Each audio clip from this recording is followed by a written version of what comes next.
I'm sorry, but we're closed. This happened the other day and I'm still laughing because of how ridiculous the situation was. There was a power outage at my store that shut everything off, registers included. I told my coworker to use a flashlight to make sure all the customers were out of our store while I stayed in front to stop people from coming in. My coworker came back after rounding up all the customers, so I closed our gate and started doing as much closing duties as I could because our power most likely wouldn't have turned back on until after the store closed. As I'm making sure all of the power switches were actually turned off, I hear a sound coming from the back of the store and I asked my coworker if she was sure there was no one else in the store. I walked around the store going, if anyone is still in the store, we are closed due to the fact that the power is off. No one ever responded back to me, so I assumed the store was empty.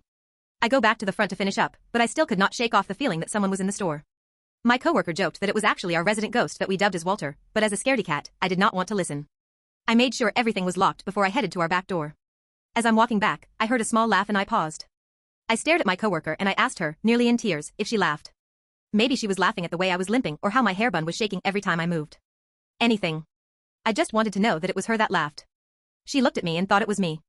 We didn't know what to do because we're standing in a pitch-black store, the only windows are way in the front of the store, the only thing standing in between us and the mysterious laughter was an aisle of goddamn porcelain figurines.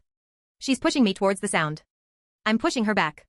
She's telling me that as the oldest, I should take one for the team and go towards the laugh. I'm telling her that if I'm going to die on my own terms and not because of some little bitch-ass ghost named Walter. We both ended up walking towards the laugh as we're holding each other and as we peeked our heads past the end of the aisle, it was nothing but an empty aisle. We laughed at each other and unclenched our buttholes and started walking towards our back door, ready to go home. As we turned the corner, we were met with the figure of a small, pale woman in front of us. My coworker screamed and shoved me towards a shelf as I started shouting expletives and I momentarily became religious. We're backing up in fear, I'm trying to grab something to fight the ghost, because what's a better weapon than a narwhal plushie, and the figure is walking towards us, probably asking us something but we're too busy screaming to actually listen. We stopped for a split second and I grabbed my phone that I had dropped on the floor and shone the light onto the figure. Turns out, it was a short white lady that we somehow had missed. She held up a card that was in her hand and asked us if we could do a price check. We're in the middle of a nearly pitch-black store. No one else was around. The store was in complete silence. Our usual music wasn't playing.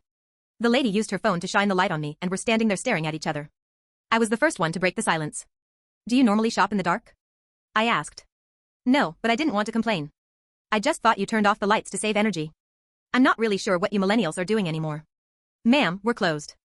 The power turned off. Did you not hear us announcing that the store was closed? I heard, but you close at 9 p.m., so I thought I still had time to shop.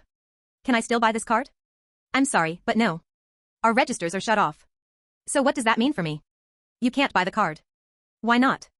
On the account that our power shut down. Motions around the store, I'm not sure if it's obvious enough. The lady ended up trying to argue with me for a bit, but I told her that even if I was nice enough to ring her up, I couldn't actually open up the register because I didn't have the keys. I redirected her to a big box store that was across the street for her card needs and walked her out. Honestly, I still don't even think she understood why I couldn't ring her up. But it's fine. She's their problem now. TLDR, our power shut off and I thought there was a ghost in my store. Nearly shat my pants, but realized it was just a white lady, my coworker, and I somehow managed to miss.